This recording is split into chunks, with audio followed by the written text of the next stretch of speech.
ولجميع المسلمين والمسلمات والمؤمنين والمؤمنات الأحياء منهم والأموات. أستغفر الله العظيم لي ولوالدي ولأصحاب الحقوق الواجبة علي ولجميع المسلمين والمسلمات والمؤمنين والمؤمنات الأحياء منهم والأموات.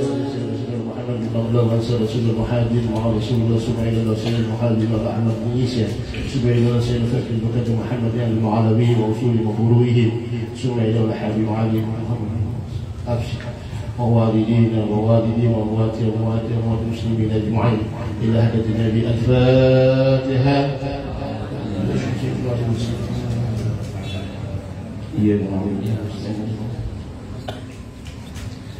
فيا أيها الراجون منه الشفاعتان صلوا عليه وسلموا تسليما. اللهم صل وسلم وبارك عليه وعلى آله. أيها المشتاقون إلى رؤي جمالي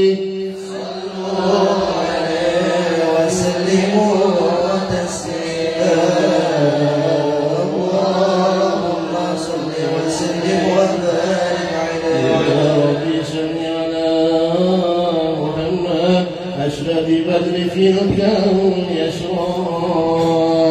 يا ربي صل على محمد يا ربي صل عليه وسلم. يا ربي صل على محمد أكرم جاي يدعو إلى الرحاب. يا ربي صل على محمد يا ربي صل عليه وسلم. يا ربي صل على محمد المصطفى الصادق المصدق. يا ربي صل على محمد يا ربي صل عليه وسلم. يا ربي صل على محمد الأنوار والرضوان والإسلام. يا ربي صل على محمد يا ربي صل عليه وسلم. أفضل من بالتقى ذكران. يا ربي صل على محمد يا ربي صل عليه وسلم. يا ربي صل على محمد والإسلام والوفاة هلان. يا ربي صل على محمد يا ربي صل عليه وسلم. يا ربي صل على محمد واجمع من الشام ما تفرقان. يا ربي صل على محمد يا ربي صل عليه وسلم. يا ربي صل على محمد واصل وسجد ما كانت عوان. يا ربي صل على محمد يا ربي صل عليه وسلم. يا ربي صل على محمد واصل من الخير كله بلاه. ربي صل على محمد يا ربي صل عليه وسلم. يا ربي صل على محمد وعلى ومن النبي تعلم. يا ربي صل على محمد يا ربي صل عليه وسلم. يا ربي صل على محمد وعلى ومن الحبيب يشاء. يا ربي صل على محمد يا ربي صل عليه وسلم. يا ربي صل على محمد ومن من حق النبي توسل. يا ربي صل على محمد يا ربي صل عليه وسلم. يا ربي محمد يا رب صل عليه وسلم يا رب صل على محمد يا رب صل عليه وسلم اللهم صل وسلم وبارك عليه وعلى آله. السلام عليك زين الأنبياء السلام عليك السلام عليك تقى الأتقياء السلام عليك السلام عليك زين الأنبياء السلام عليك السلام عليك زين الأنبياء السلام عليك السلام عليك تقى الأتقياء السلام عليك السلام عليك أسرى الأشقياء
وآله.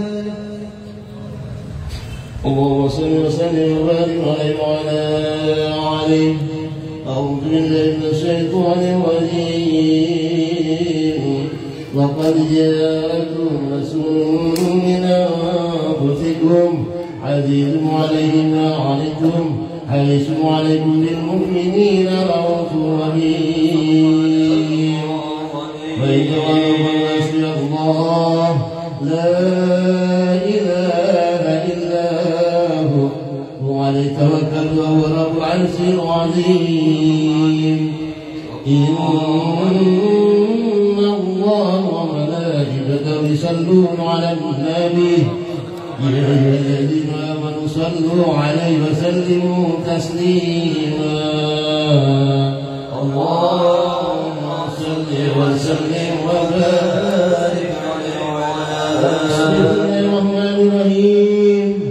الحمد لله الذي سلطانه الولي برهانه المقصود في الوجود كلام وإحسانه تعالى مجموعا وشانه.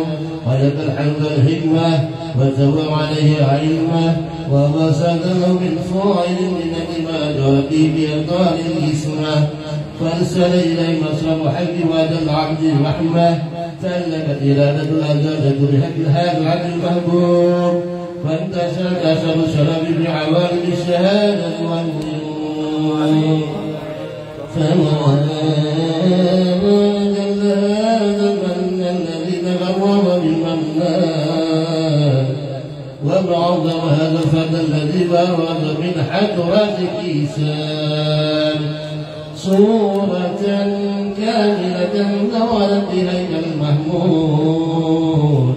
فذكرت بوجود أقلام الوجود وتتلفت العوالم بكرام التكريم.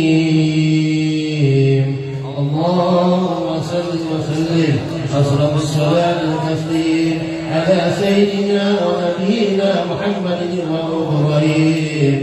اللهم صل وسلم وبارك عليه وعلى آله. اللهم صل وسلم وبارك عليه وعلى آله. بسم الله الرحمن الرحيم. تجلى الحق في عالم قدسه الواسع تجليا قضى بانتشار فضله في القريب والشاسع. فله الحمد الذي لا تنحصر أفراده بتعداد ولا يمل تضراره بكثرة ترداد. حيث أبرز من عالم الإمكان صورة هذا الإنسان ليتشرف بوجوده ثقلان وتنتشر أسراره في الأكوان. فما من سر اتصل به قلب منيب إلا من ثواب فضل الله على هذا الحبيب. يا قلب سروره قد توالى بحبيب أما الأنام نوالا. جل من شرف الوجود بنور حمل الكون بهجة وجمالا. قد ترقى في الحسن أعلى مقام وتنهى في مجدي وتعالى. لأضته العيون فيما استلذت بشرا كاملا يسير ضلالا. ولم يطمع لما قصوى رفعة في صوله وكمالا.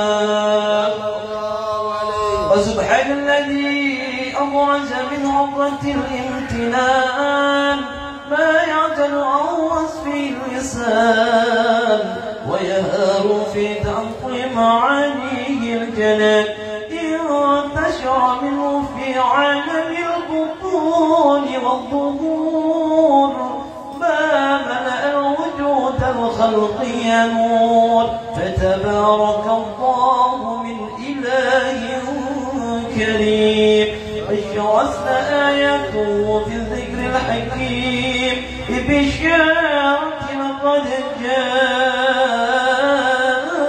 جاءكم رسول من أنفسكم عزيز عليه ما أنتم حريص عليكم بالمؤمنين رؤوف رحيم فمن فجأ هذه البشارة وتلقاها بقلب سليم وقد هدي إلى صراط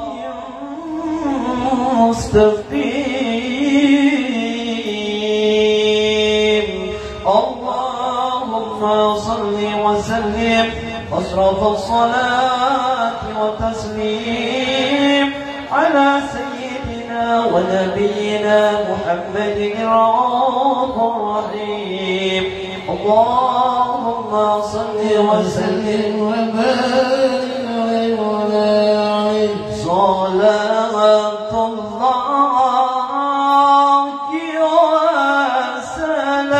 وسلام على من حي القرآن وأخي فهمه الكرام وصحبه ذوي القرآن صلاة الله وسلام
وسلم وبارك عليه وعلى آله. وقد آن للقلم أن يخط ما حركته به الأنام بما استفاده الفهم من صفات هذا العبد المحبوب الكامل والشمائل التي هي أحسن الشمائل. وهنا حسنت في تمام الغير لا في شأن هذا الحبيب من أخبار وآثار صلى الله عليه. يتشرف بكتابة القلم والقرطاس وتنزه في حدائق الأسماع والأبصار. وقد بلغنا في الأحاديث المشهورة أن أول شيء خلقه الله هو النور المودع في هذه السورة. فنور هذا الحبيب أول مخلوق برز في العالم ومنه تفرع الوجود خلقا بعد خلق فيما حدث وما تقادم. وقد أخرج عبد الرزاق بسنده عن جابر بن عبد الله وأنصاري رضي الله عنهما قال: قلت يا رسول الله بأبي وأمي أخبرني عن أول شيء خلقه الله قبل الأشياء. قال: يا جابر إن الله خلق قبل الأشياء نور نبيك محمد صلى الله عليه وسلم من نوره. وقد ورد من حديث أبي هريرة رضي الله عنه أنه قال: قال رسول الله صلى الله عليه وسلم: كنت أول النبيين في الخلق وآخرهم في البعث. وقد تعدت الرواية بأنه أول الخلق وجودا وأشرفهم مولودا. لما كانت السعادة الأبدية لها ملاحظة خفية اختصت من شاءت من البرية بكمال الخصوصية فاستودعت هذا النور المبين أصلا وبطونا شربته للعالمين. فتنقل هذا النور من صلب آدم ونوح وإبراهيم حتى وصلت بيد العلم القديم إلى من خصصته بتكريم أبيه الكريم عبد الله بن عبد المطلب ذي القدر العظيم وأمه التي هي في المخاوف آمنة السيدة الكريمة آمنة. فتلقاه صلب عبد الله فألقاه إلى بطنها وضمت أحشاؤها بمعونة الله محافظة على حق هذه الضرة وصونها. فحملته برعاية الله كما ورد عنها حملا خفيفا لا تجد له ثقلا ولا تشكو منه ألما ولا عنا حتى مر شهر بعد الشهر من حمله وقرب الطور زيلا على الشهادة لتنبسط على أهل هذا العالم فيوضات فضله وتنتشر فيه آثار مجده الصميم. اللهم صل وسلم بالصلاة والتسليم على سيدنا ونبينا محمد الرؤوف الرحيم. اللهم صل وسلم وبارك عليه وعلى آله يا أهل البيت النبي يا أهل الصفا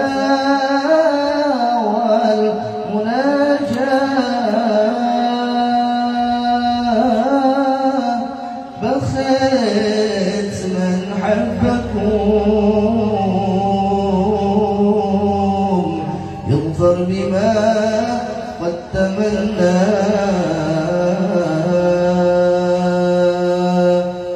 في رضا الرب يمشي في صباحه ومنساه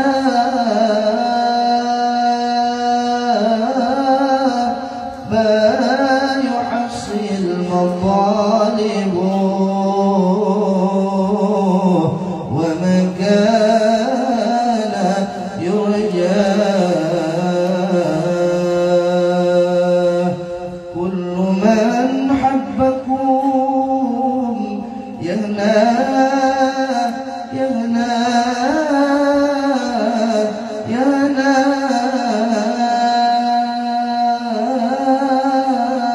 بالشفاعة من المختار في يوم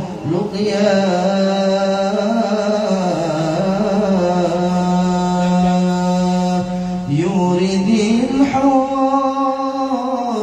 يسقي بالكاس من ماء حب صافي مصفى دائم الوقف محلاه حب طه حبيب القلب الله موساه سيدي الرسول مقبول الدعاء عند مولاه سيدي الرسول مقبول الدعاء عند مولاه بالحبيب المشفع لي لك القدر والجاه أدرك على من في قصيدة ومغناه أدرك على من في قصيدة ومغناه خبيري خبيري خبيري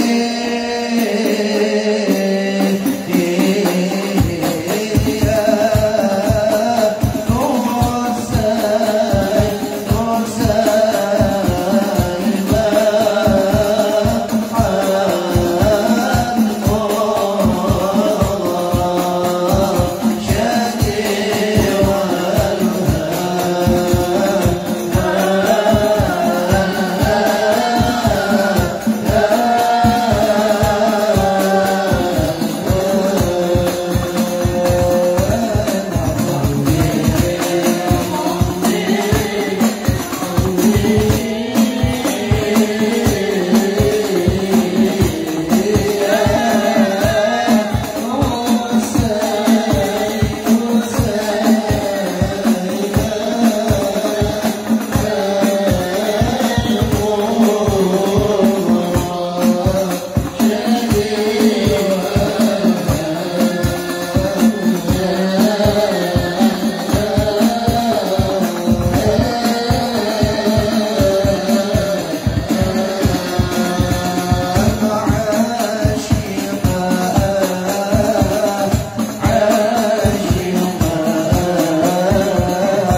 التي السماوات والأرض ومن فيهن بالترهيب وأفضل الوجود إليه على الوجود التسير والسلام علينا بنفس العالمين إليه سبحان الله الحمد لله ولا إله إلا الله سبحان الله الحمد لله ولا إله إلا الله الله أكبر سبحان الله الحمد لله ولا إله إلا الله الله أكبر والقدرة الكسب والإله هذا المسير يبنى النور صلى الله عليه وسلم فأما العالمين نور الفاق كل نور فالفاق الحق على ما تم الله عليه مما من هوى الأمة أن يكون عند وجه الأمة ليس لجنابها المسؤول وسالك لها بهذا السمن الممدود وحضر من ذر الله سيد المريم وسيد العشية وهو من هول العين من قسم الله من سبب الجسم الوافية وتوقت الذين تولوا على الهدود وجود هذا المولود وبارك سبل كمال من العمود وبدل على المعبود وإن الله العظيم والسجود صلى الله على محمد صلى الله عليه وسلم صلى الله على محمد يا ربي صل وسلم يا نبي سلام عليك يا رسول سلام عليك يا حبيب سلام عليك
وبارك عليه وعلى آله.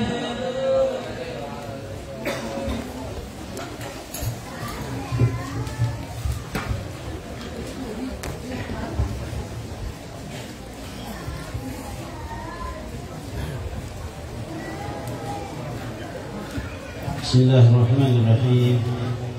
الحمد لله رب العالمين. اللهم صل وسلم على سيدنا محمد وعلى آل سيدنا محمد.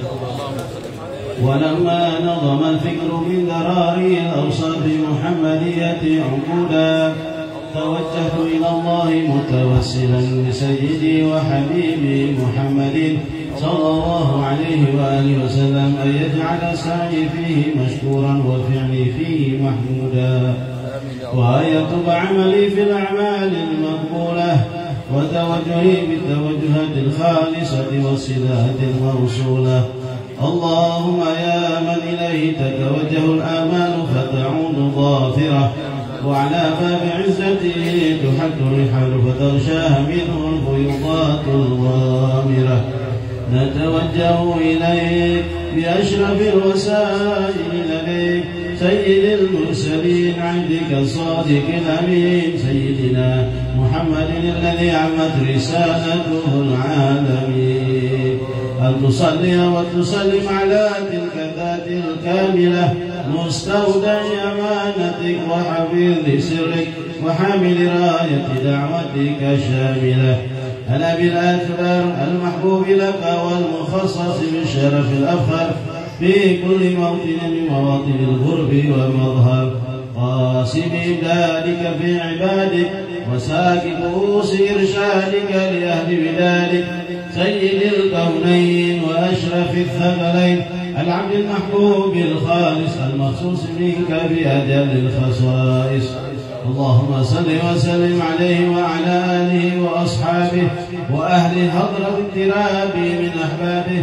اللهم إنا نقدم إليك جاه هذا النبي الكريم ونتوسل إليك بشرف مقامه العظيم، أن تلاحظنا في حركاتنا وسكناتنا بعين عنايتك، وأن تحفظنا في جميع أطوارنا وتقلباتنا بجميل رعايتك وحصين وقايتك، وأن تبلغنا من شرف القرب إليك وإلى هذا الحبيب غاية آمالنا، وتتقبل منا ما تحركنا فيه من نياتنا وأعمالنا، وتجعلنا بحضرة هذا الحبيب من الحاضرين وفي طريق اتباعه من السالكين، ولحقك وحقه من المؤدين ولعهدك من الحافظين. اللهم إن لنا أطماعا في رحمتك الخاصة فلا تحرمنا، وظنونا جميلة هي وسيلتنا إليك فلا تخيبنا.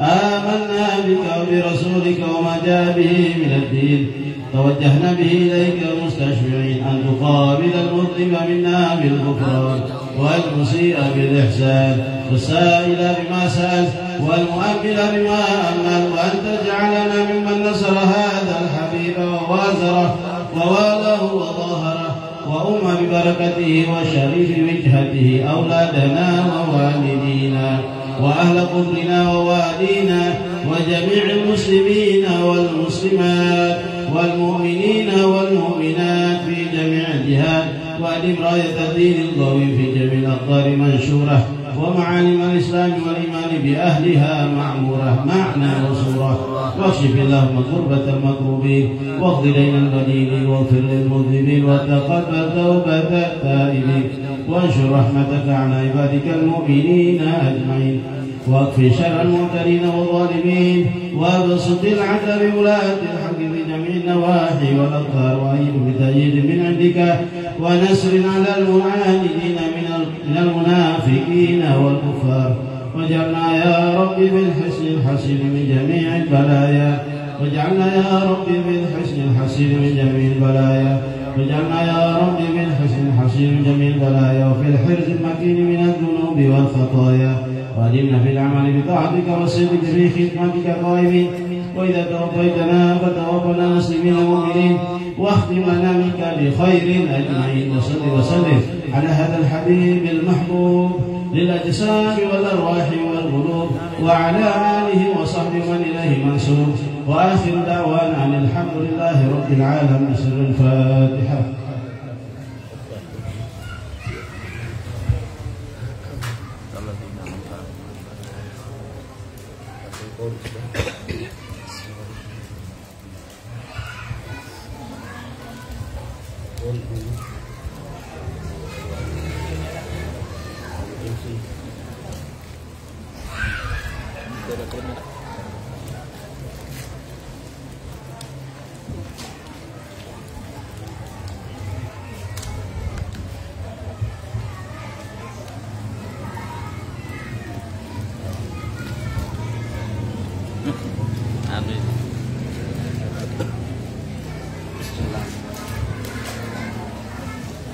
أعوذ بالله من الشيطان الرجيم.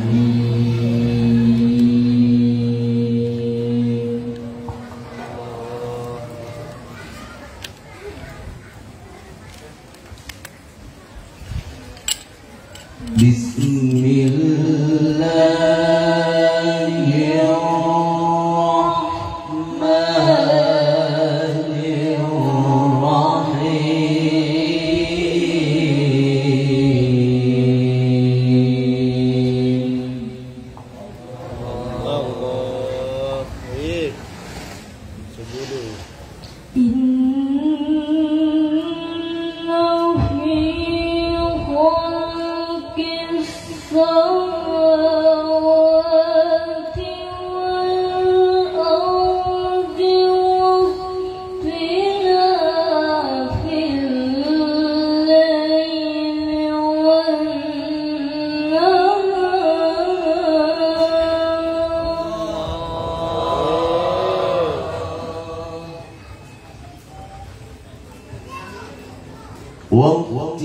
واختلاف الليل والنهار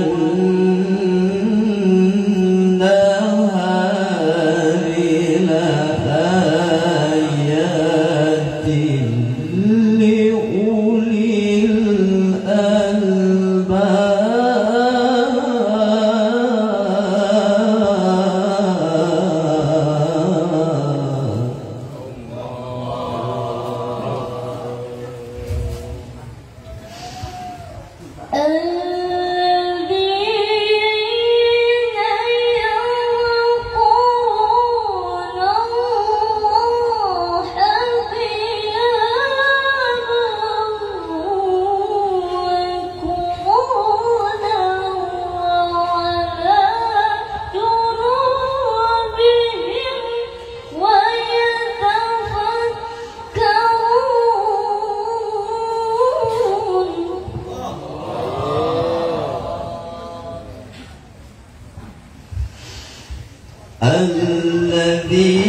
الذين يذكرون الله قياما وقعودا وعلى جنوبهم ويتفكرون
Rabbana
Cek 1 2.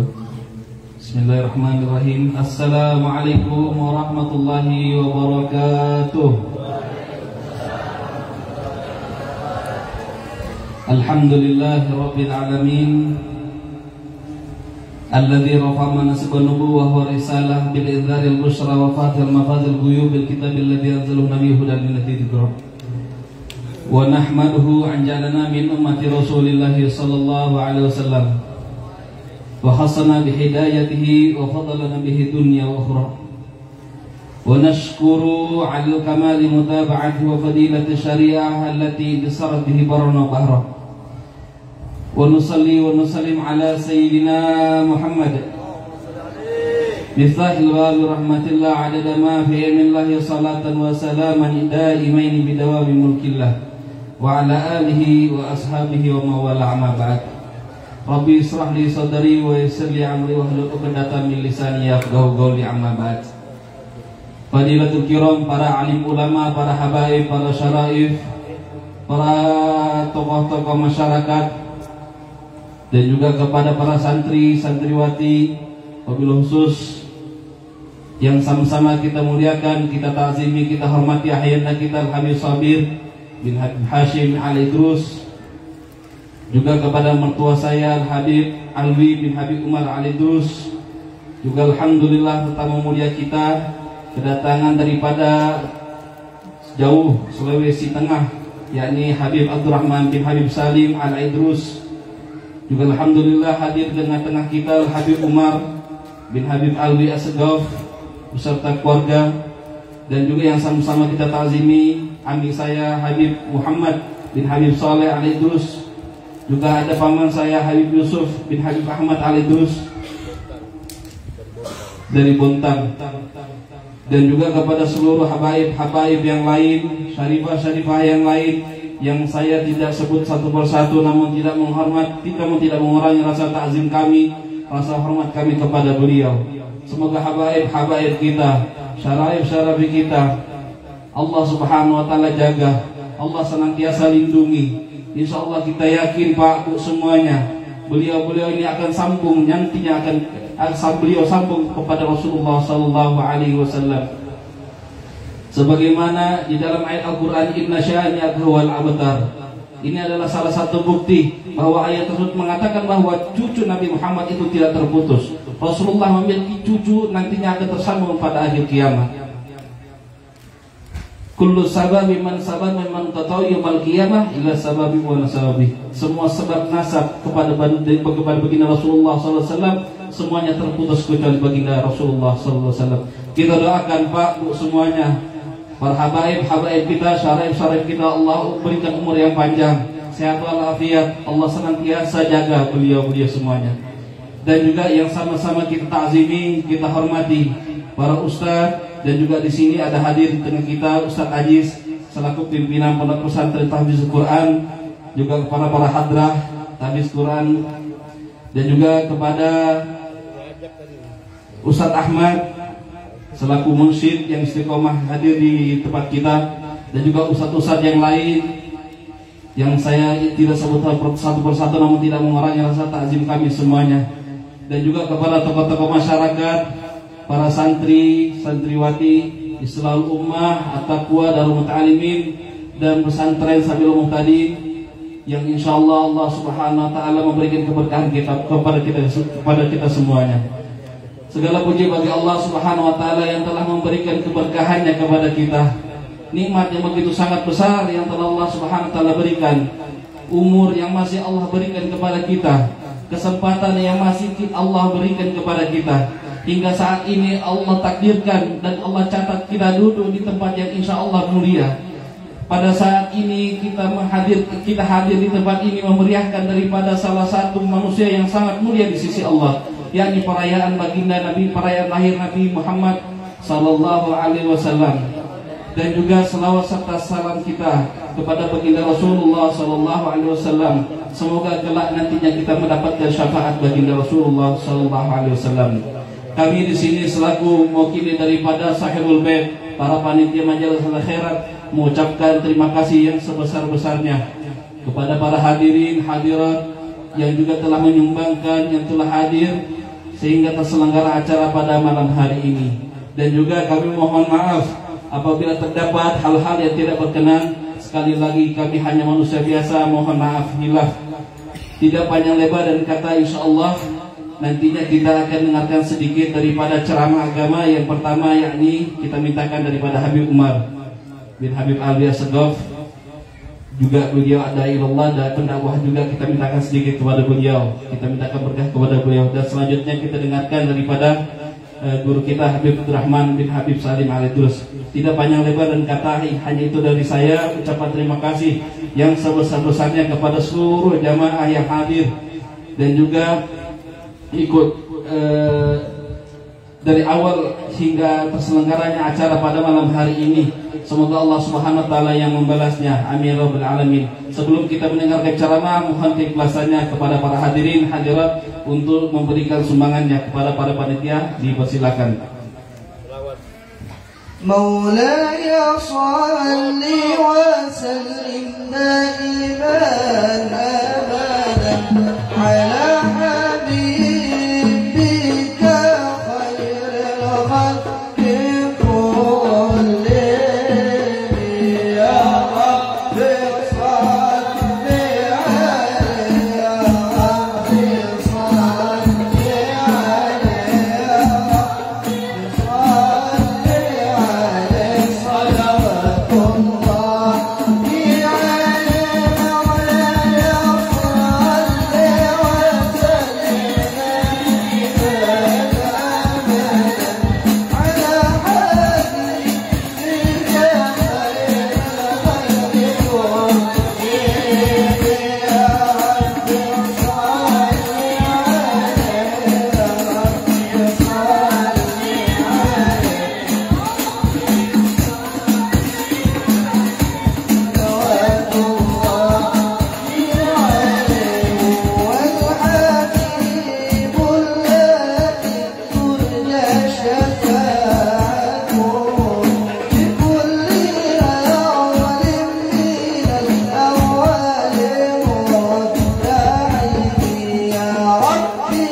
Marilah sama-sama kita dengarkan daripada nasihat yang pertama yang akan dibawakan oleh Habib Umar bin Habib Al-Yasgaf.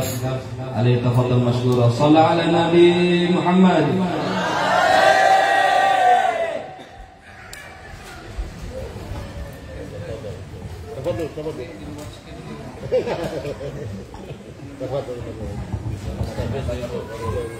Allah pertemukan ini. Bismillahirrahmanirrahim. Bismillahi masyaallah la yasubul khair illallah. Bismillahi masyaallah la yasrifus su'a illallah. Bismillahi masyaallah wa ma bikum min ni'matin fa minallah. Bismillahi masyaallah la haula wa la quwwata illa billahil aliyyil azim. Assalamualaikum warahmatullahi wabarakatuh.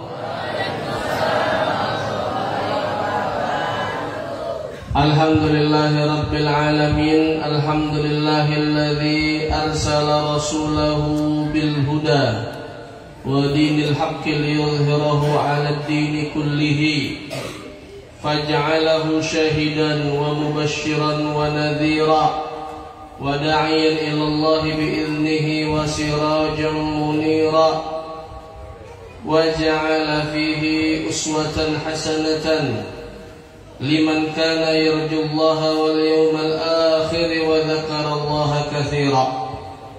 Allahumma shalli wa sallim ala sayyidina Muhammadin wa ala alihi wa sahbihi wa man tabi'ahum bi ihsanin ila yaumiddin wa fajjir lahum yanabi'ar rahmati war ridwani tafjira. Amma ba'd. Hadirin hadirat hadratul mukarramun wal muhtaramun yang saya hormati, saya muliakan para habaib, para syarifah, bil khusus orang tua kami yang berada di tempat yang mulia ini, di majelis yang mulia ini, bil khusus khadimul majelis Al-Habib Sabir bin Al-Habib Hashim Al-Aidrus hafizahullahu ta'ala wa ra'ahu ri'ayatan tamah. Semoga Allah selalu jaga beliau, semoga Allah selalu bantu beliau di dalam memakmurkan dan menghidupkan majelis ini, dan semoga kita semua termasuk yang mendapatkan keberkahan dari dalam majelis ini. Yang saya hormati, saya muliakan ad-da'i ilallah, saudara kami, guru kami Al-Habib Abdurrahman Ibn Al-Habib Salim Al-Aidrus, pimpinan pondok pesantren Al-Khairat di Ampana ya. Kalau salah tolong dikoreksi. Yang alhamdulillah merupakan sebuah keberuntungan bagi kita semua, terutama antum-antum semua warga Sebuluh, pada hari ini bisa bertemu dengan beliau karena kebetulan ada di Samarinda. Kalau datangkan langsung dari Ampana jauh Pak, Sulawesi Tengah. Tapi kebetulan ada beliau lagi dekat sini, bisa datang ke Sebuluh. Maka harapan kita semua, semoga kita semua sama-sama dapat keberkahan daripada keilmuan yang akan beliau sampaikan nantinya, dan juga mendapatkan keberkahan dengan kita memandang berkumpul bersama beliau di tempat yang mulia ini. Amin ya rabbal alamin. Saya hormati, saya muliakan orang tua kami Al-Habib Alwi bin Abdurrahman As-Sugab, paman-paman kami Al-Habib Alwi Al-Aidrus, Al-Habib Muhammad Al-Aidrus, dan juga khadimul majlis Al-Khairat Al-Habib Sofyan bin Hashim Al-Aidrus. Pada hari ini mungkin beliau belum berkesempatan hadir di tempat kita bersama-sama dengan kita pada malam hari ini, tapi insya Allah ketidakhadiran beliau tidak menjadi putusnya keberkahan yang bersambung kepada beliau, bersama kepada para habaib seluruhnya, dan kepada datuknya para habaib baginda Nabi besar Muhammad sallallahu alaihi wasallam. Saya hormati, saya muliakan seluruh tuan guru, seluruh alim ulama yang hadir, seluruh tokoh masyarakat, dan bapak-bapak, ibu-ibu, adik-adikku semuanya, santriwan santriwati, yang semoga kita semua sama-sama dirahmati oleh Allah Subhanahu wa taala. Hadirin hadirat yang dirahmati oleh Allah Subhanahu wa taala, hadir dalam peringatan Maulid Nabi Muhammad sallallahu alaihi wasallam ini merupakan sebuah kenikmatan. Nikmat yang tidak diberikan oleh Allah Subhanahu wa taala kepada semua hambanya. Nikmat yang hanya bisa dirasakan oleh orang-orang yang di dalam hatinya ada kecintaan kepada Nabi Muhammad sallallahu alaihi wasallam. Akan tetapi tidak hanya sekedar nikmat menghadiri peringatan Maulid Nabi Muhammad sallallahu alaihi wasallam, itu juga merupakan obat dari segala penyakit. Jadi kalau kita datang ke tempat ini, di dalam diri kita ada penyakit, dalam hati kita juga ada penyakit, niat supaya keluar dari tempat ini, semoga penyakit-penyakit tadi itu hilang. Nah, jadi yang sakit zahir ataupun batin, semoga keluar dari tempat ini sembuh berkat hadir Nabi Maulid Nabi Muhammad sallallahu alaihi wasallam. Bahkan dikatakan langsung oleh sahibul Maulid Al-Habib Ali Muhammad bin Husain Al-Habsyi yang tadi dibacakan maulidnya, Maulid Simtud Durar.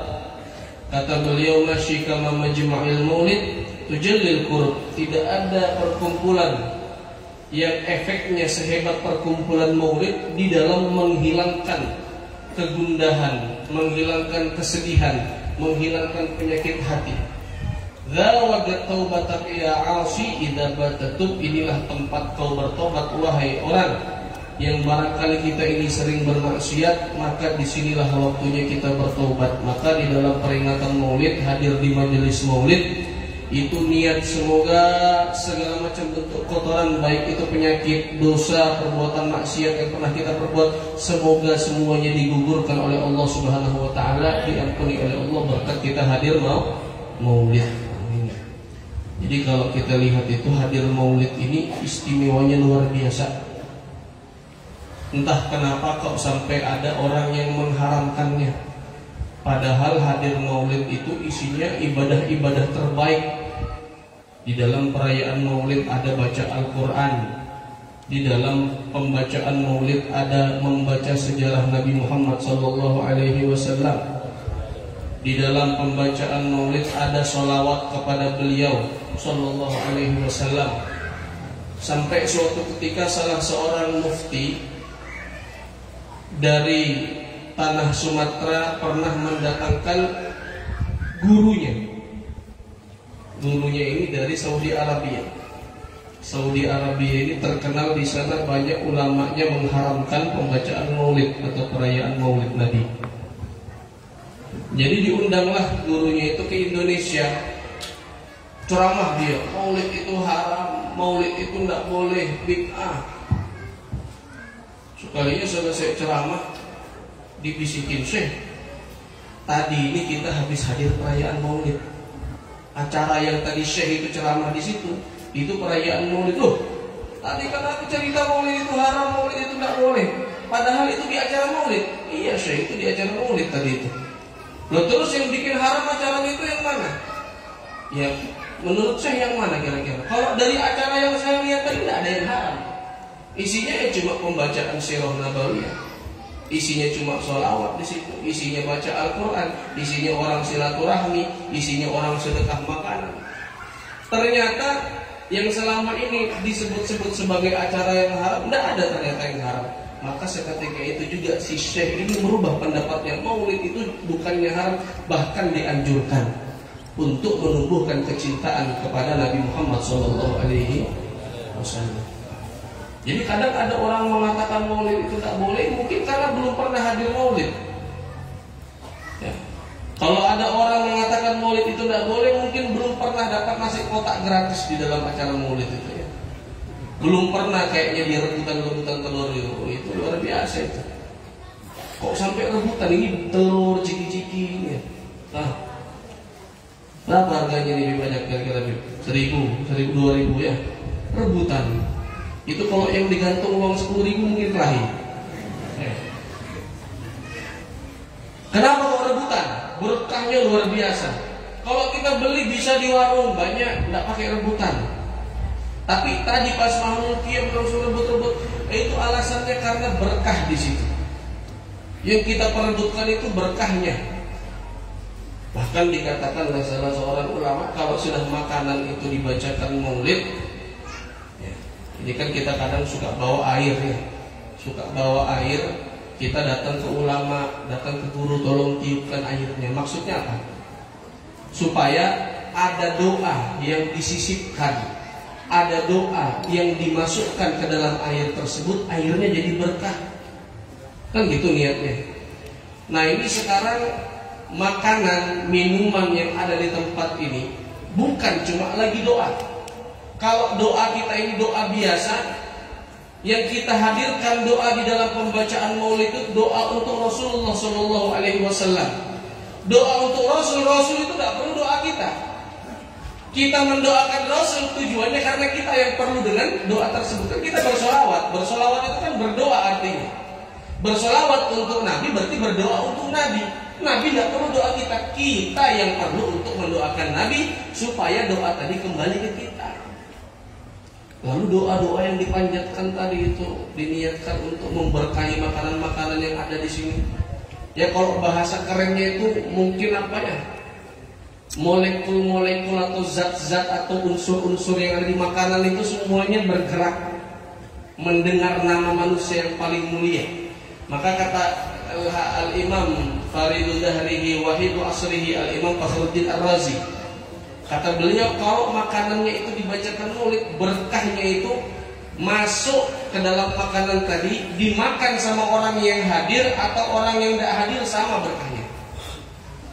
Jadi Pak ya, ini kan bapak-bapak ini kebiasaannya suka bungkus makanan Pak ya, ibu-ibu maksudnya suka bungkus makanan. Nanti kalau dibolehkan bungkus saja Pak sebanyak-banyaknya. Karena kita yang hadir di tempat ini makan dapat berkah. Sudahnya hadir dapat berkah, makan dapat berkah. Tapi keluarga kita yang di rumah yang tidak hadir tidak dapat berkahnya kalau dia tidak dapat makan. Maka untuk menyambungkan keberkahan itu ada apa buah kah, atau ada nasi kotak kah, atau apa nanti dibawa pulang ke rumah, itu dimakan sama anak kita di rumah, dimakan sama istri di rumah. Nah, itu menyambung keberkahan dari majelis maulid. Jadi walaupun tidak hadir orangnya, tapi makan makanan dari majelis maulid, insya Allah dapat berkahnya sama. Menjadi terang hatinya, menjadi lembut pikirannya, menjadi lembut hatinya. Barangkali tadi anaknya nakal suka bentak orang tua, karena makan makanan berkah dari maulid, jadi lunak hatinya, jadi taat kepada orang tua. Barangkali anaknya disuruh sholat tidak mau sholat, habis makan makanan maulid jadi mau sholat.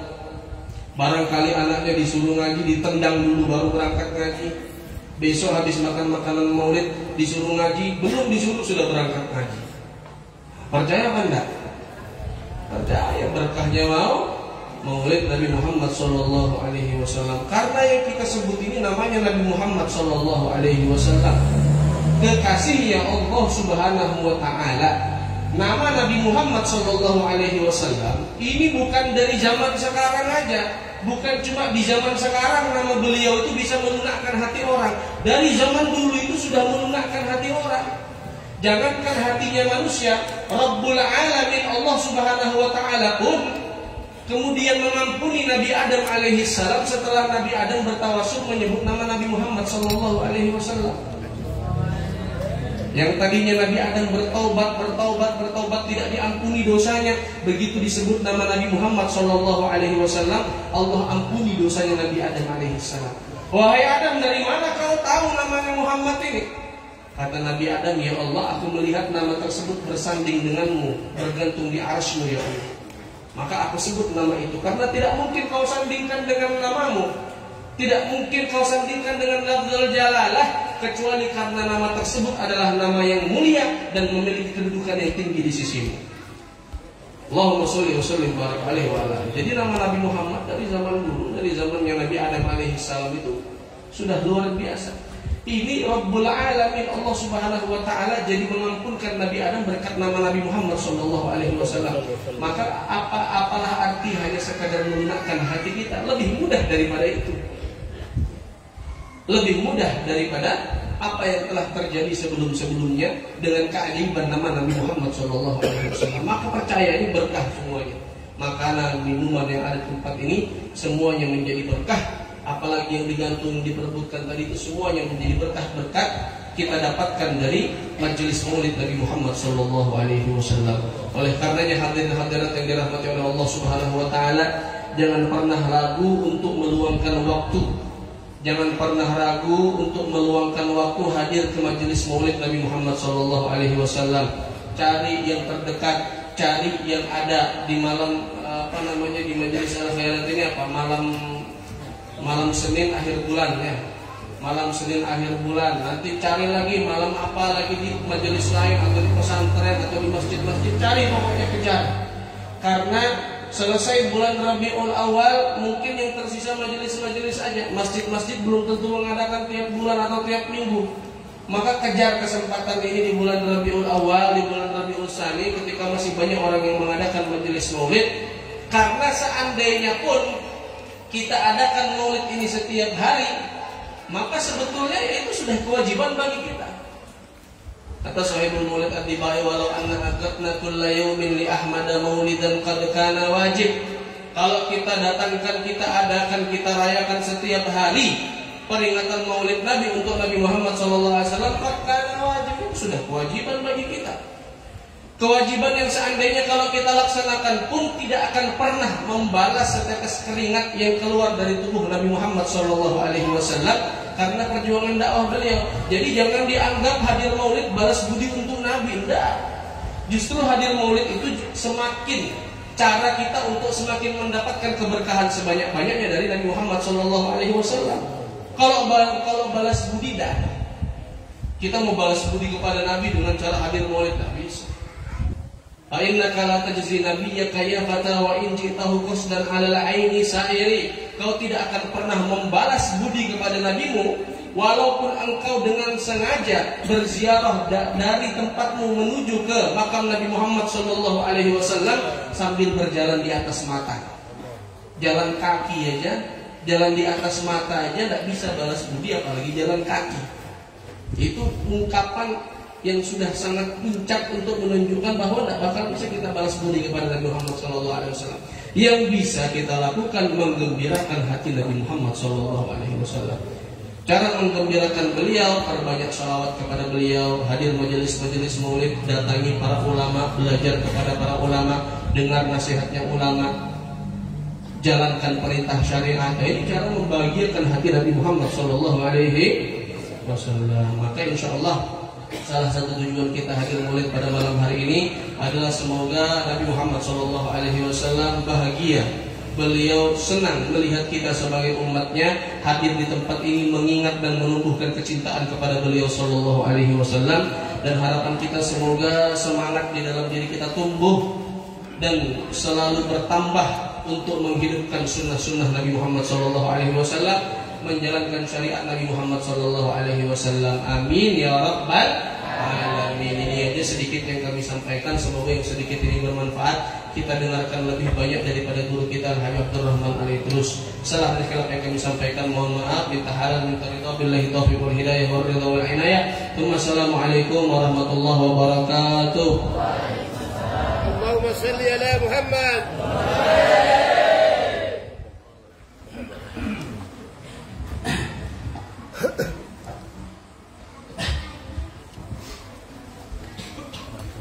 Bismillahirrahmanirrahim. Assalamualaikum warahmatullahi wabarakatuh. Alhamdulillah wassalatu wassalamu ala Rasulillah wa ala alihi wa sahbihi wa mawala. La hawla wa la quwwata illa billah. Ashhadu an la ilaha illallah wahdahu la syarika lah wa ashhadu anna sayyidana Muhammadan abduhu wa rasuluh. Allahumma salli wa sallim wa barik على سيدنا محمد مفتاح باب رحمة الله عدد ما في علم الله صلاة وسلاما دائمين بدوام ملك الله وعلى آله وصحبه ومن والاه أما بعد سبحانك لا علم لنا إلا ما علمتنا إنك أنت العليم الحكيم رب اشرح لي صدري ويسر لي أمري واحلل عقدة من لساني يفقهوا قولي. وقال الله سبحانه وتعالى في كتابه العزيز بعد أعوذ بالله من الشيطان الرجيم ومن يطع الله والرسول فأولئك مع الذين أنعم الله عليهم من النبيين والصديقين والشهداء والصالحين وحسن أولئك رفيقا. Para habaib, para syarifah, anak cucu baginda Rasulullah SAW, saya hormati dan saya cintai, teristimewa Khadimul Majlis Al-Habib Sabir bin Al-Habib Hashim Al-Idrus serta keluarga besar beliau. Hadir juga bersama kita guru kita Al-Habib Umar bin Alwi As-Sekaf yang sama-sama kita dengarkan tadi ketua nasihat beliau. Jazahullahu anna wa lakum khairal jazaa. Saya hormati juga Al-Habib Alwi Al-Idrus, Al-Habib Muhammad Al-Idrus, Al-Habib Yusuf Al-Idrus serta seluruh habaib yang saya tidak dapat sebut satu persatu, tidak mengurangi rasa ta'zim saya kepada mereka. Kita doakan semoga Allah sehatkan badan mereka semua, Allah panjangkan umur mereka, Allah mudahkan urusan mereka, amin ya rabbal alamin. Saya hormati para asatidz, para pimpinan pondok pesantren beserta seluruh jajarannya. Saya hormati para tuan-tuan guru, para alim ulama, tokoh agama, tokoh masyarakat, hadirin wal hadirat, jamaah maulid yang dirahmati Allah subhanahu wa ta'ala.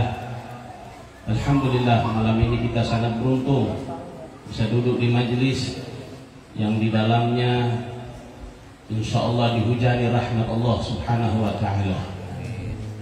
Kaifala, bagaimana tidak dihujani rahmat kalaulah sekiranya nama orang soleh disebut di majelis, tanzilur rahmah, itu bisa mengundang rahmah.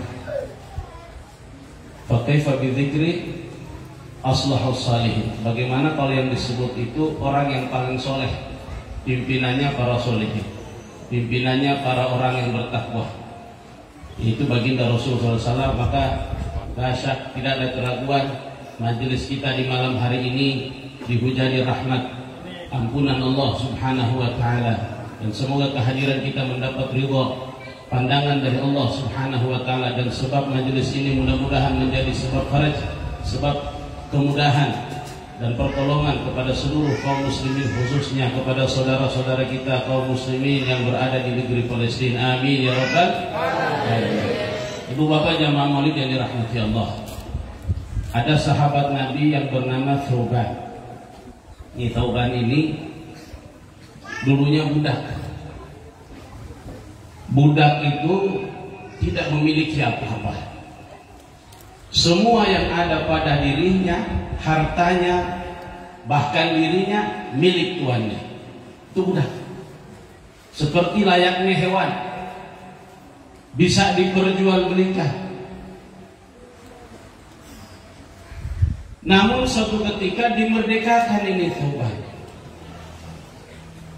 Maka dia menjadi orang yang merdeka. Setelah dia merdeka dan dia memeluk agama Islam, keseharian Thauban ini hadir di majelis Rasulullah. Duduk di masjid Nabi, duduk di majelis Nabi, menyimak, memperhatikan segala gerak-gerik, segala tindak tanduk akhlak baginda Rasulullah sallallahu alaihi wasallam.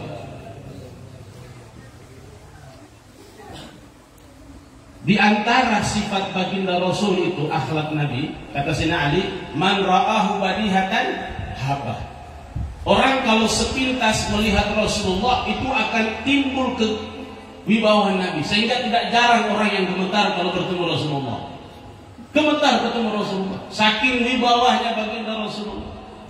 Akan tetapi wa man khalatahu ma'rifatan ahabbah. Siapa orang yang duduk membersamai Rasulullah, duduk bersama dengan baginda Rasul, selalu mengikuti baginda Rasul, maka akan jatuh cinta kepada Rasulullah SAW. Hal ini terjadi kepada sahabat yang bernama Thauban. Suatu ketika Sayyidina Thauban datang menghadap Rasulullah, hadir majlis. Saat itu wajah beliau ini pucat, seperti orang yang sedang sakit. Nabi pun bertanya, "Wa ma bika ya Thauban?" Ada gerangan, ada apa gerangan ya Thauban? Aku melihat wajahmu pucat. Apakah engkau sedang sakit? Mali min wajah ya Rasulullah. Thauban bilang, saya tidak sakit ya Rasul. Terus kenapa wajahmu pucat ya Thauban? Kata Sayyidina Thauban, ya Rasulullah, setiap kali aku berjauhan dari engkau ya Rasulullah, maka timbul kegelisahan di hatiku, timbul keresahan di hatiku ya Rasulullah. Kemudian tadzakartul akhirah. Kalau di dunia saya gelisah, saya risau, saya rindu, saya segera bertemu dengan engkau, terobati segala sesuatu itu ya Rasulullah. Akan tetapi wahai Rasulullah, saya mengingat nanti di akhirat, setelah nanti kehidupan dunia ini sudah tidak ada, berganti dengan kehidupan akhirat ya Rasulullah, yang mana nanti di penghujung hanya ada dua tempat, imma fil jannah, bisa di surga ataupun di neraka. Dan saya sadar betul engkau itu adalah Rasulullah. Kalaulah saya ini masuk surga, siapalah saya? Saya hanyalah Thauban, seorang budak yang dimerdekakan. Sedangkan engkau, saya kenal engkau adalah imamul anbiya wal mursalin. Engkau adalah imamnya para nabi, imamnya para rasul. Engkau adalah sebaik-baik makhluk kekasih Allah. Engkau adalah pilihan Allah dari semua makhluk yang Allah pilih. Engkaulah pemimpin orang-orang terpilih. Maka sudah pasti ya Rasulullah, kelak di surga, level derajat surgaku dan surgamu pasti jauh berbeda. Saya berpikir ya Rasulullah, tidak ada apa gunanya saya berada di surga, tapi kalau tidak bersamamu di surga. Ini sahabat Nabi, itu bukan harapannya masuk surga.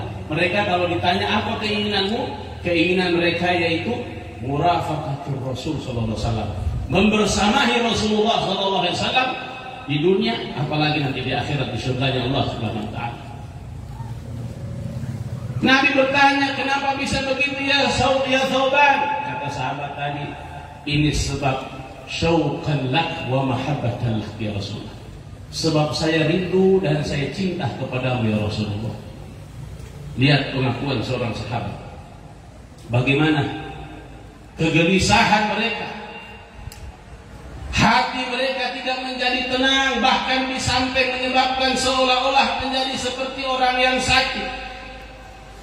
Kenapa? Karena gelisah, risau, memikirkan bagaimana nanti suatu saat sekalipun dalam surga tidak bersama Nabi. Ini cinta sahabat. Dan subhanallah, cinta dan kerinduan Thauban tidak bertepuk sebelah tangan. Nabi ketika mendengar rintihan ungkapan dari seorang sahabat yang begitu beliau cintai, Nabi tertunduk diam sesaat menunggu wahyu dari Allah. Dan saat itu Allah perintahkan Jibril, ya Jibril, turun kau kepada kekasihku Muhammad, bacakan firmanku.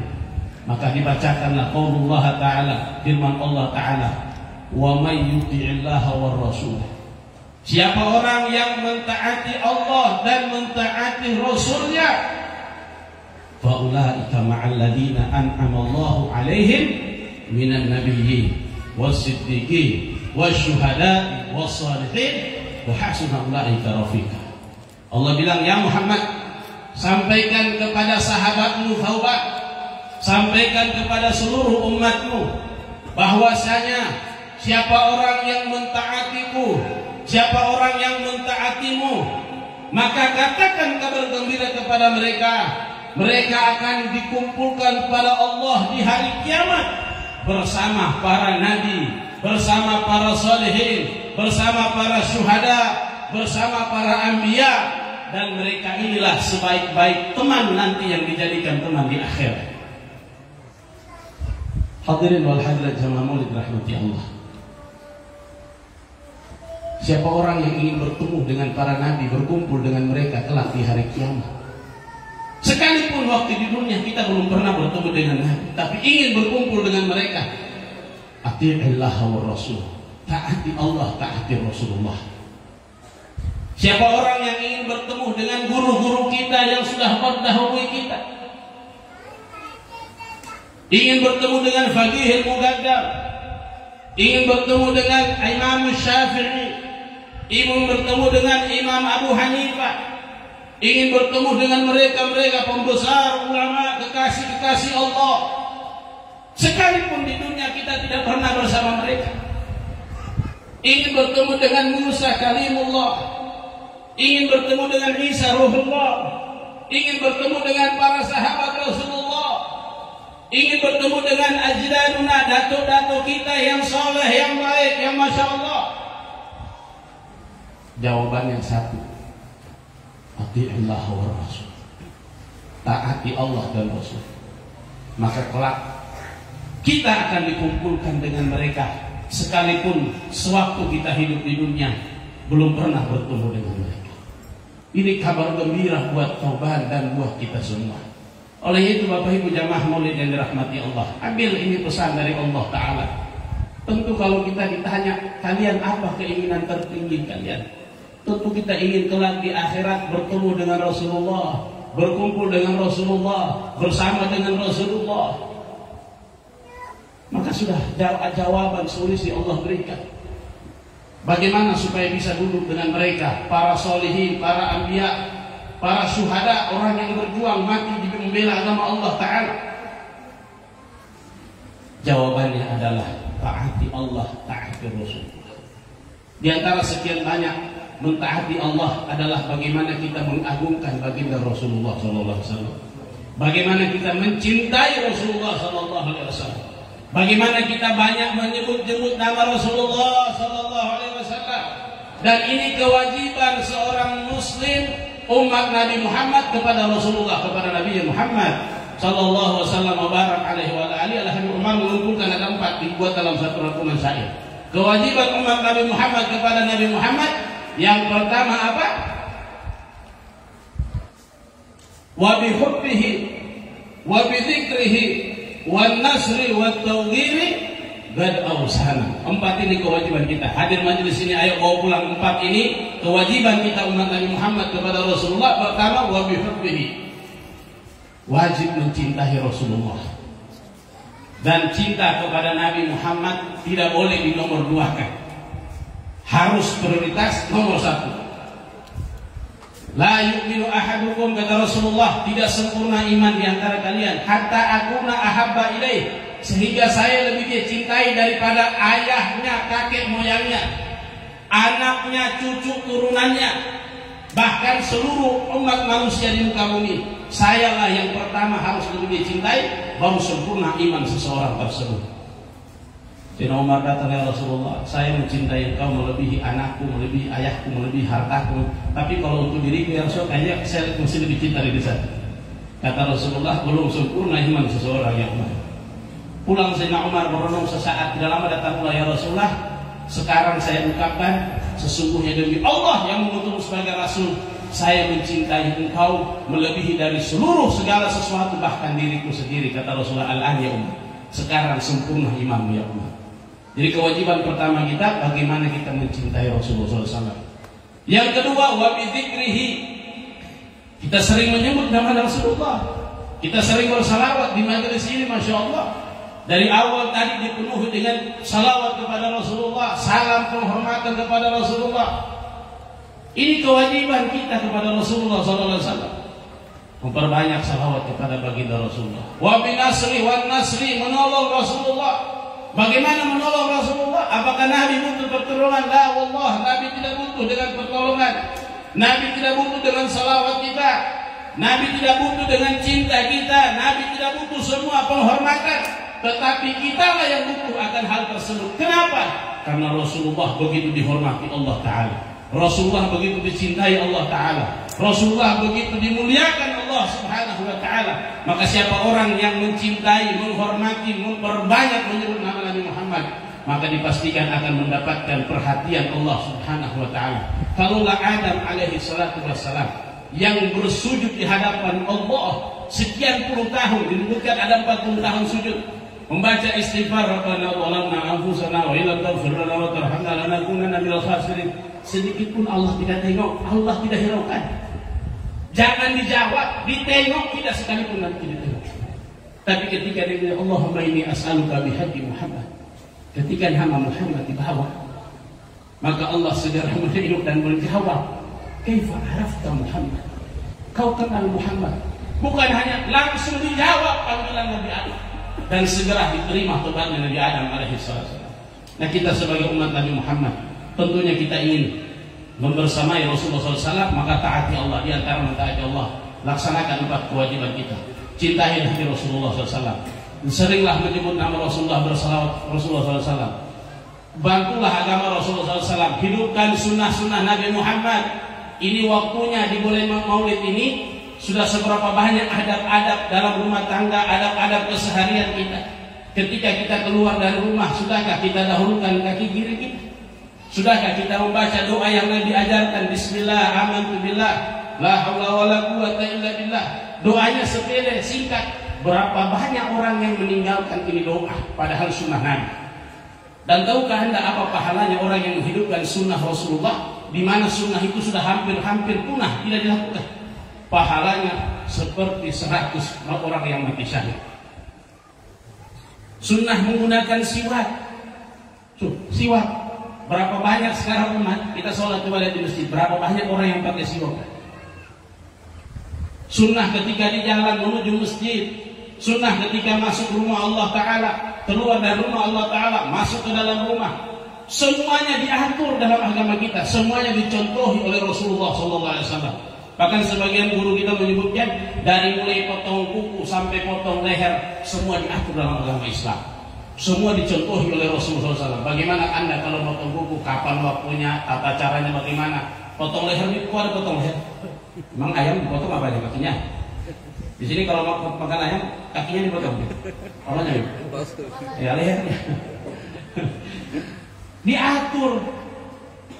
Pisaunya harus seperti apa, dihadapkan kemana, semuanya lengkap dalam agama kita. Ayo jadikan momentum peringatan Maulid kali ini kita jadikan untuk menolong Rasulullah. Maksudnya apa? Kita hidupkan sunnah-sunnah Rasulullah Sallallahu Alaihi Wasallam. Dan yang terakhir, wat-tauqiri, bagaimana kita mengagungkan, memuliakan Rasulullah Sallallahu Alaihi Wasallam. Ini 4 kewajiban kita yang kita laksanakan, dan insya Allah ini sebagai wujud ketaatan kita kepada Allah Subhanahu Wa Taala, yang mana nantinya dengan berkat taatnya kita kepada Allah tersebut, telah kita dikumpulkan kepada Rasulullah bersama Rasulullah SAW fi jannatil firdausil a'la. Amin ya rabbal alamin. Dan terakhir, saya punya pesan. Ini majelis di sini di sebelum Masjid Majelis Al Khairat yang digagas oleh Al Habib Sabir. Kita doakan beliau panjang umur, amin. Sehat badannya, amin. Mudahkan urusannya, amin. Dikabulkan hajat-hajatnya, amin ya rabbal alamin. Antum masyarakat sekitar ini harusnya bersyukur ada majelis-majelis kebaikan, dan bukan hanya majelis di sini. Di mana saja ada majelis-majelis, baik itu majelis ta'lim, majelis zikir, maka sering-seringlah hadir majelis seperti itu. Saya tutup dengan sebuah kisah. Sayyidina Habib Umar pernah bercerita, di Hadramaut ada satu orang ulama namanya Syekh Salim bin Sa'ad bin Sumail. Beliau orang soleh, ulama. Beliau ini tinggal sekampung, ada salah seorang orang ini ahli maksiat, suka buat dosa. Bahkan dia terkenal sebagai orang yang suka meminjamkan uang plus bunga. Apa namanya di sini? Rentenir. Nah, rentenir. Bantu orang kasih pinjam, tapi syaratnya harus kembali pakai bunga. Syekh Salim sebagai seorang dai, sebagai seorang ulama, mengajak dia untuk hadir majelis, tapi dia tidak tulis. Tidak mau. Berkali-kali diajak, tidak mau. Sampai suatu saat ketika Syekh Salim bin Sa'ad bin Sumail lagi duduk ngajar di majelis, tiba-tiba itu orang datang duduk di majelis sambil menangis sejadi-jadinya. Setelah bubar dia dekat Syekh Salim. Syekh Salim, bukankah Anda fulan yang sering? Naam ya Syekh. Kenapa bisa? Dia bilang, ya Syekh, hari ini saya mau tobat. Tolong bimbing saya mau tobat. Maka Syekh Salim membantu dia bertobat kepada Allah Ta'ala. Syarat tobat kalau itu berkaitan dengan hakullah 3. Pertama, menyesal, meninggalkan, dan tidak mengulangi. Tapi kalau ada kaitan dengan hakul adami, hak manusia, tambah 1, kembalikan haknya orang. Karena ini rentenir, ada hak orang yang diambil. Maka Syekh Salim ajarkan cara mengembalikan. Berapa banyak orang kau pernah pinjamkan uang, kau ambil bunganya sekian, kembalikan semua, dikembalikan sampai sudah habis. 3 hari setelah itu wafatlah ini orang. Wafat dalam keadaan husnul khatimah, sudah bertobat. Syekh Salim pergi ke rumah gurunya Al Habib Hasan bin Ahmad Al-Attas. Ketika sampai di depannya Habib Hasan bertanya, ya Salim, kenapa beberapa hari ini saya tidak melihat engkau? Maka Syekh Salim berkata, ya Habib, maafkan saya Habib, itu di majelis saya ada orang yang baru bertobat dan dia minta dibimbing cara bertobat yang betul. Nih Bapak Ibu, kalau tobat buat ini datang sama guru, ya, datang guru, ada Habib Sabir, ada datang supaya dikasih jalan. Begini caranya, seperti ini. Ya. Ini mau bertobat tapi banyak ambil orang punya. Dia duduk istighfar, nggak bisa, kembalikan orang punya kalau berkaitan dengan haknya orang. Maka ketika itu Syekh Salim menceritakan kronologisnya sampai seperti ini. Al Habib Hasan bin Ahmad Al-Attas mengenal itu orang. Dia bilang, ya Salim, karena Syekh Salim keajak kagum dengan tobatnya itu orang. Habib Hasan, ya Salim, tahukah kau sebab apa dia bisa mati husnul khotimah? Kata saya tidak tahu, tidak sempat saya tanya. Maka Habib Hasan dia bilang, itu orang dulu pernah juga datang ke sini, ke majelis saya sebelum dia bertobat. Waktu itu dia datang ke kampung mencari salah satu anggota majelis saya yang pernah dipinjami uang beserta bunganya. Dia datang menagih utang ke rumah, didapati istrinya kata istri orang tersebut, suami saya lagi hadir majelisnya Habib Hasan. Maka dia datang, duduk di majelisnya Habib Hasan, bukan untuk hadir majelis. Dia datang untuk menagih utang orang yang berutang sama dia. Dia datang untuk menagih utang. Di sini ada rentenir datang ini. Ada yang datang menagih utang di sini. Di sini saya yakin hadir untuk majelis. Ini cerita orang datang majelis Habib Hasan bukan di ajlil majelis, bukan karena majelis, tapi karena mau nagih utang. Habib Hasan ketika melihat di ujung orang baru datang, duduk di majelis beliau yang niatnya bukan untuk majelis. Beliau melihat rahmat Allah turun merata termasuk itu orang. Padahal ini orang ahli maksiat, rentenir Pak. Habib Hasan lihat, maka Habib Hasan bilang pada ketika lihat, Habib Hasan bilang, wallah tidak akan meninggal itu orang kecuali dia bertobat kepada Allah Ta'ala. Dan betul berkat majelis dia duduk sekalipun niatnya bukan untuk majelis, Allah anugerahkan dia taubat sehingga mati dalam keadaan husnul khatimah. Apalagi Bapak Ibu antum yang hadir di sini, saya yakin tidak ada yang datang mencari utang, mau menagih utang. Kalau ada yang datang menagih utang, insya Allah juga dapat berkah. Dengan berkah majelisnya Habib Sabir, majelisnya Rasulullah Sallallahu Alaihi Wasallam. Mudah-mudahan kita semua mendapatkan rahmat dan ampunan Allah Subhanahu Wa Taala. Segala hajat kita diterima, dikabulkan oleh Allah Subhanahu Wa Taala. Yang sakit disembuhkan oleh Allah Subhanahu Wa Taala. Mudah-mudahan semua kita yang hadir di majelis ini dimatikan dalam keadaan husnul khatimah. Ya Allah biha, ya Allah biha, ya Allah bi husnul khatimah. Ya Allah biha, ya Allah biha, ya Allah bi husnul khatimah. Ya Allah biha, ya Allah bi husnul, ya Allah biha, ya Allah bi husnul khatimah. Inilah yang dapat saya sampaikan. Mudah-mudahan bisa memberikan manfaat